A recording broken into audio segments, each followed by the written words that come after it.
நகரில் இருக்கும்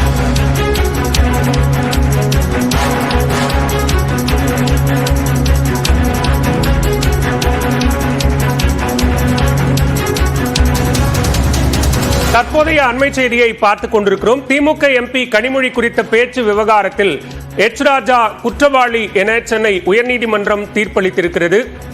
திமுக எம்பி கனிமொழி குறித்த பேச்சு விவகாரத்தில் பாஜக மூத்த தலைவர், தற்போது தமிழ்நாடு பாஜகவினுடைய ஒருங்கிணைப்பு குழு தலைவராக உள்ள எச் ராஜா குற்றவாளி என சென்னை உயர்நீதிமன்றம் தீர்ப்பு வழங்கி இருக்கிறது. அண்மை செய்தியாக பார்த்துக் கொண்டிருக்கிறோம்.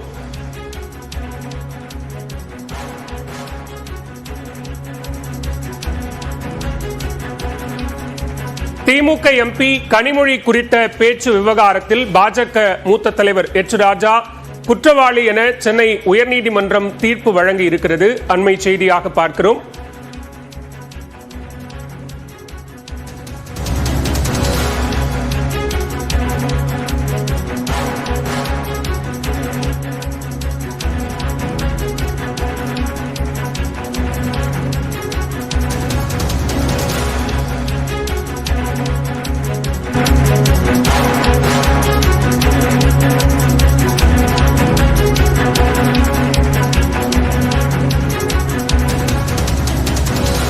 தற்போதைய அண்மை செய்தியை பார்த்துக் கொண்டிருக்கிறோம். பாஜக மூத்த தலைவர் எச் ராஜாவுக்கு 6 மாதம் சிறை தண்டனை விதித்து சென்னை உயர்நீதிமன்றம் தீர்ப்பு வழங்கியிருக்கிறது. திமுக எம்பி கனிமொழி குறித்த பேச்சு விவகாரத்தில் ஈரோடு நகர காவல்துறை மற்றும் கருங்கல்பாளையம் காவல்துறை வழக்கு பதிவு செய்திருந்த நிலையில் இந்த வழக்கு தொடர்பாக தற்போது சென்னை உயர்நீதிமன்றம் தீர்ப்பளித்திருக்கிறது.